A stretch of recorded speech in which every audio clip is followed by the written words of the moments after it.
लोकांचे नाव दीक्षाभूमी स्मारक समिती लपवून ठेवते. 4 मार्च 2019ला मी सर्वात पहिल्यांदा बोललो दीक्षाभूमी स्मारक धोक्यात आहे. तिथे PK भागवत नावाचा व्यक्ती आला आहे. जेव्हा मी बोललो, मी सोशल मीडियावर खूप लिहितो, सोशल मीडियावर फेसबुक व्हॉट्सअपवर मी खूप लिहितो. माझं लिहिण्याचा मी जे लिहितो ते वाचणारा एक वर्ग सुद्धा आहे. मी जेव्हा ते PK भागवत या व्यक्तीबद्दल दीक्षाभूमी स्मारकाच्या संदर्भामध्ये बोललो, त्यानंतर काही दिवसानंतर तो दीक्षाभूमी स्मारकाच्या समोरचा बोर्ड हा पेंट करण्यात आला. तो त्या बोर्डवरचे नावं मिटवण्यात आले. बोर्ड पेंट झाला, नवीन नावं लिहिण्यात आले. फक्त नाव पेंट केले, नाव मिटवले म्हणून स्मारक समितीमधले नावं गेले असा त्याचा अर्थ होत नाही. दीक्षाभूमी स्मारक समिती 19 लोकांचे नावं लपवून ठेवते. हे लपून असणारे चेहरे स्मारक समितीमध्ये जे 31 लोक आहेत त्यापैकी 19 लपून असलेले चेहरे हे बौद्ध समाजासाठी खूप घातक आहे. ज्या जागेवरून आपण त्रिसरण पंचशील आणि 22 प्रतिज्ञा घेऊन बौद्ध झालो, त्याच जागेवर धम्मचक्र प्रवर्तन दिनाच्या कार्यक्रमाच्या मुख्य सोहळ्यामध्ये 22 प्रतिज्ञेचं जाहीरपणे वाचन होत नाही. त्याचं कारण आपल्या स्टेजवर ब्राह्मणवादी असतात. ब्राह्मणवाद्यांच्या समोर जरी स्टेज आपला असला, ऐकणारा वर्ग जरी आपला असला, सर्व साहित्य आपलं असलं तरी ब्राह्मणवादी आपल्या स्टेजवर असल्यामुळे मी ब्रह्मा विष्णू महेश यांना देव मानणार नाही किंवा मी त्यांची उपासना करणार नाही. मी राम व कृष्ण यांना देव मानणार नाही किंवा मी त्यांची उपासना करणार नाही. मी गौरी गणपती इत्यादी हिंदू धर्मातील कोणत्याही देवदेवतेस मानणार नाही किंवा मी त्यांची उपासना करणार नाही. हे जाहीरपणे म्हणण्याचं धाडस दीक्षाभूमी स्मारक समितीमध्ये आज नाही. महाबोधी महाविहार बौद्धगया हे सुद्धा बौद्धांचं, दीक्षाभूमी स्मारक सुद्धा बौद्धांचं. महाबोधी महाविहार बौद्धगयामध्ये कायदेशीरपणे श्राद्ध पक्ष आणि पिंडदान होते. महाबोधी महाविहारामध्ये ब्राह्मणांच्या हातून क्रियाकर्म होते. आपल्या 22 प्रतिज्ञा आठवून पहा. पहिल्या 5 प्रतिज्ञा देवावर, मी श्राद्ध पक्ष करणार नाही, मी पिंडदान करणार नाही, मी ब्राह्मणांच्या हातून कोणतेही क्रियाकर्म करून घेणार नाही, मी बौद्ध धर्माच्या विरुद्ध विसंगत आचरण करणार नाही. महाबोधी महाविहार बौद्ध गयेमधून सर्व काम बौद्ध धर्माच्या विरुद्ध विसंगत होत आहे. महाबोधी महाविहार बौद्ध गयामध्ये ब्राह्मण आले, ब्राह्मण आपले क्रियाकर्म करून राहिले. श्राद्ध पक्ष आणि पिंडदान कायदेशीर चालू आहे. येणाऱ्या काळामध्ये दीक्षाभूमी स्मारकामध्ये सुद्धा अशा समस्या आपल्याला पाहायला मिळेल.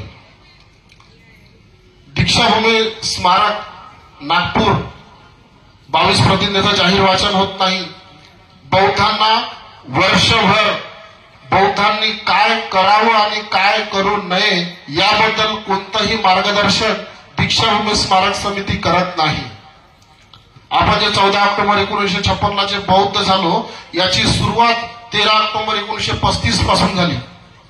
डॉक्टर बाबासाहेब आंबेडकरांची घोषणा, मी हिंदू धर्मात जन्मलो परंतु मी हिंदू धर्मात मरणार नाही, ही डॉक्टर बाबासाहेब आंबेडकरांची नाशिकच्या येवलामधील घोषणा. ही बौद्ध समाजाच्या सर्व व्यक्तीच्या तोंडावर असलेलं वाक्य. परंतु याच घोषणेनंतर एक महार परिषद झाली होती मुंबईला. आज जसे आपण बौद्ध आहोत, आपण अगोदर महार होतो, आज आपण बौद्ध आहोत. आपल्या बौद्ध धम्म परिषद होतात. सन 1936ला आपण महार होतो तेव्हा महारांच्या महार परिषद होत होत्या. या महार परिषदेमध्ये काही ठराव पास करण्यात आले होते. ठराव ग्रामपंचायतमध्ये जसे ठराव होते, नगर परिषदमध्ये जसे ठराव होते, त्या ठरावाची अंमलबजावणी होते. त्याच पद्धतीने 1936ला महार लोकांची महार परिषद भरली होती.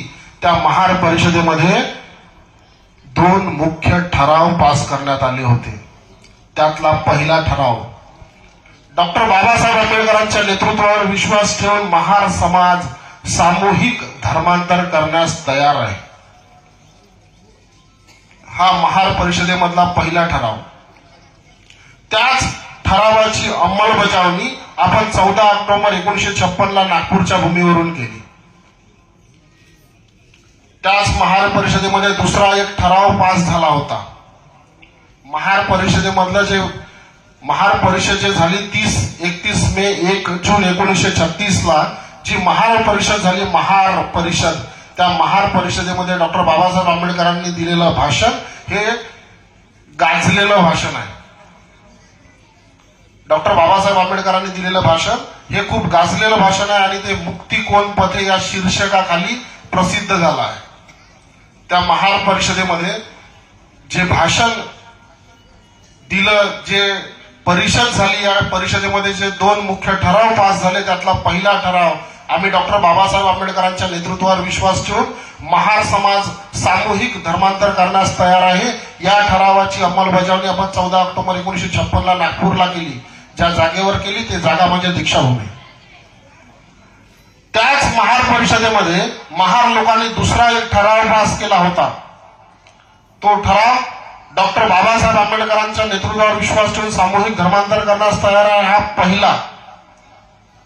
दुसरा ठराव, आजपासून आम्ही हिंदू धर्माचे कोणतेही सण समारंभ व्रत वैकल्य साजरे करणार नाही. या ठरावाची अंमलबजावणी आजपर्यंत 14 ऑक्टोबर 1956 बौद्ध बनलेल्या बौद्धांनी केली नाही. त्यात तुम्ही आणि मी सर्वच आलो.